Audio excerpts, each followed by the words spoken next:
Ang tubig ang isa sa mga pangunahin at kailangan natin sa araw-araw. Mapa-hotel man ito o bahay. Lalo na dito sa atin sa Pilipinas na napakahina ng water pressure.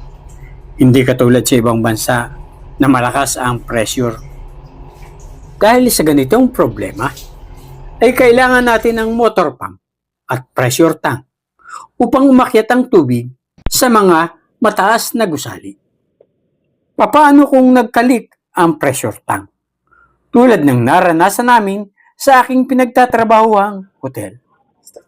Narito mga kabayan, ang aking karanasan kung paano bibigyan ng solusyon ang problemang iyon. Ito po mga kabayan, ang ating naging problema. Ito po ang pressure tank sa aking pinagtatrabahuang hotel. Ang pressure tank po ay may dalawang butas. Ito po ang isa at ito naman po ang pangalawa. Ito po mga kabayan, malakas din po.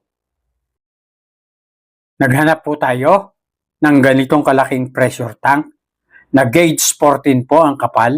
Ito po ay nagkakahalaga ng 31,000 pesos na may volume pong 120 gallon. Napakamahal po mga kabayan. Kaya't nag-isip po ang inyong abang lingkod na si Juan Masipag na hindi tinatamad upang hindi po masyadong mabugbog sa gastos ng aking boss. Kaya't pumasok po sa aking isipan ang lumang pressure tank na nakatenga sa isang tabi. Ito po ay isang pressure tank with bladder. Nasira na po ang mga paa dahil sa kalawang at butas na po ang kanyang bladder. Ito po ang naisip kong paraan na kumpunihin na lamang ang pressure tank na ito at palitan ng bladder kaysa bumili ng bagong pressure tank na napakamahal. Mga kabayan, makalipas po ang 2 araw natin na pagre-repair ng pressure tank with bladder, ay ilalagay na po natin at ipapalit po natin sa lumang pressure tank ng Casa del Roque. Ang Casa del Roque po ang isa sa mga hotel na aking mini-maintain. Ngayon po mga kabayan, ay bubuhatin na po natin sa tulong po ng aking mga kasama ang pressure tank with bladder na ating re-repair. Mga kabayan, itayo po muna natin ang bagong pressure tank dahil ipupull out po natin ang lumang pressure tank bago po natin ipasok itong ating bagong assemble na pressure tank with bladder. Tayo po muna natin mga kabayan.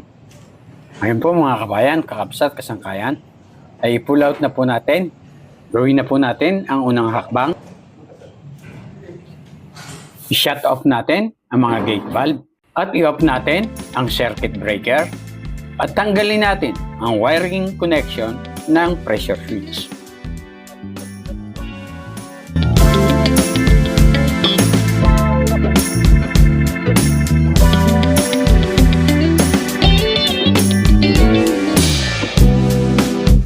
Yan po, tanggal na po ang wiring connection. Ngayon, ang isusunod naman po natin ay i-drain na po natin ang tubig.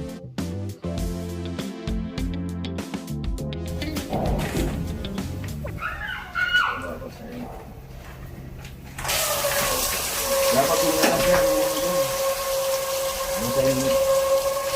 ay, babasa yung ano. Yung dapat. Babasa yung ito. Ha? I-drain natin po mga kabayan.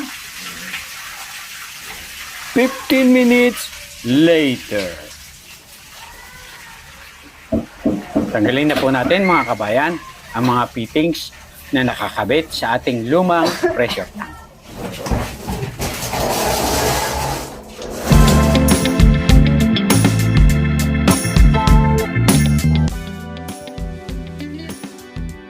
Mga kabayan, isunod po nating tanggalin ang pressure switch. Yan po mga kabayan, tanggal na po. 20 minutes later. Yan po mga kabayan, naipasok na po natin ang ating bagong repair na pressure tank with bladder. Puputulin po natin dito para po dito natin i-install ang pressure switch. Putulin na po natin mga kabayan.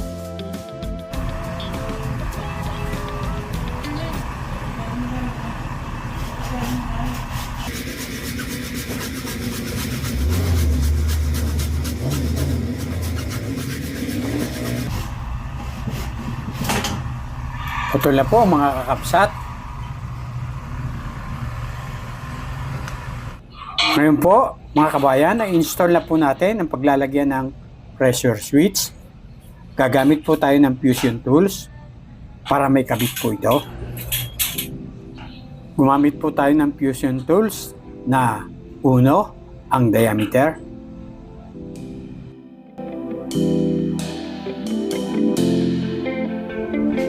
Ilagay na po natin mga kabayan. Huwag po nating bibitawan hanggat hindi po lumalamig pa.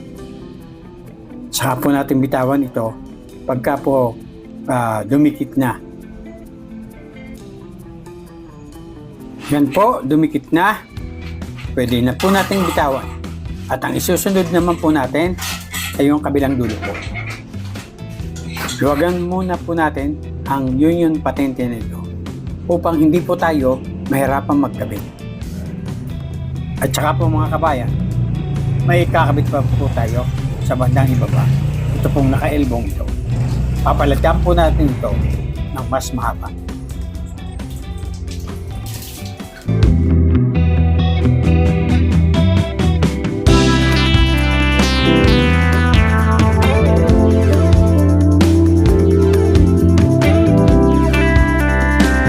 Yan po mga kabayan, nilagay na po natin ang pagdudugtungan. I-install na po natin mga kabayan. Kailangan po mainit na mainit ang ating fusion tools para po maganda po ang pagkakadikit at hindi mag-leak.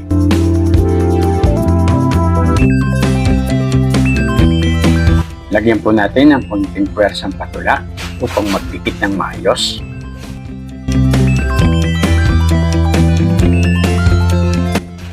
Yan po, naikabit na po natin mga kabayan.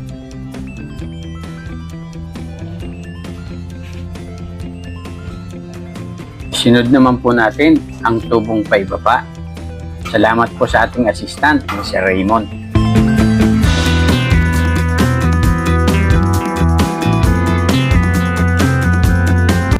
Idikit na po natin mga kabayan.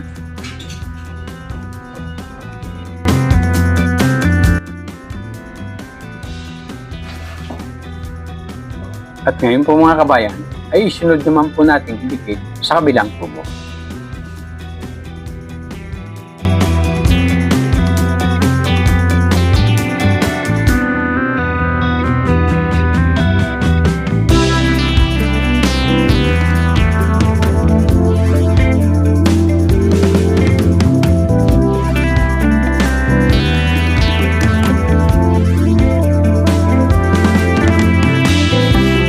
Mga kabayan, kakabit na po natin ang tubo na magdudugtong mula sa pressure tank papuntang motor pump.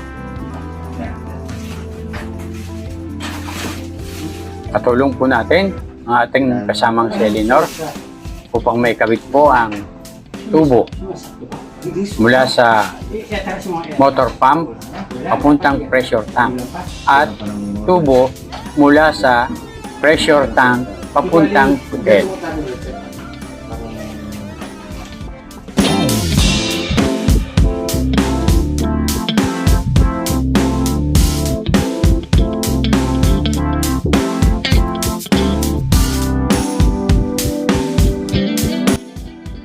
Okay na po mga kabayan, naikabit na po natin ang mga tubo. Ngayon po ang isusunod naman po nating ikabit ay ang wiring connection. Ano nga ba ang pinagkaiba ng pressure tank with bladder at ang traditional na pressure tank? Ang pressure tank with bladder ay mas tumatagal sa traditional na pressure. Ano nga ba ang bladder? Ang bladder ay isang goma na supot na kung saan doon naiipon ang tubig. Ito ay bibilang ng 5 hanggang 15 taon bago masira. Dahil ang tubig ay hindi lumalapat sa metal. Kasi sa pressure tank with bladder, ang tubig at hangin ay magkahiwalay. Hindi katulad ng traditional na pressure tank na magkasama at madaling masira dahil sa corrosion. Kaya nga lamang ay mas mahal ang pressure tank with bladder kaysa sa traditional na pressure. Oo nga't mahal ang pressure tank with bladder. Pero mas kokonti ang sakit ng ulo o problema. Kabit na po natin mga kabayan. Unahin po natin ang linya ng motor.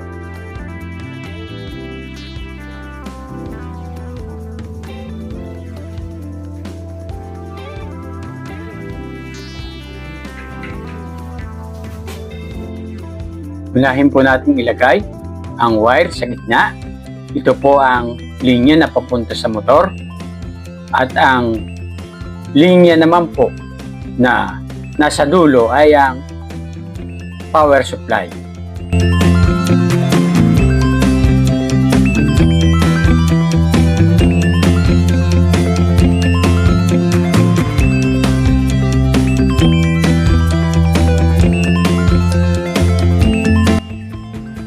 Tapos na po ang wiring. Ngayon po ay tetestingin na po natin mga kapatid. Tingnan po natin ang breaker. Maandar na po siya mga kawayan.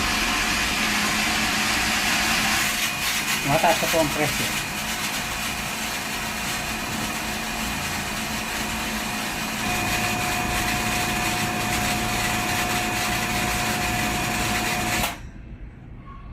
Nag-off na po mga kabayan. Tagumpay po ang ating trabaho. Mga kabayan, kakabsat, kasangkayan, sana po ay may natutunan po kayo sa pagkakabit ng pressure tank with bladder. Ngayon po ay hinihiling ko po sa inyo na mag-subscribe,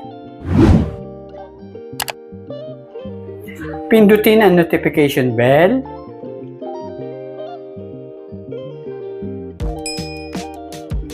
mag-like, mag-comment, at i-share upang maging updated po kayo para sa susunod ko pang i-upload ng mga video na kapaki-pakinabang, nakalilibang, at kapupulutan ng mumunting kalaman. Maraming salamat po sa inyong panonood. Hanggang sa muli! Bye-bye!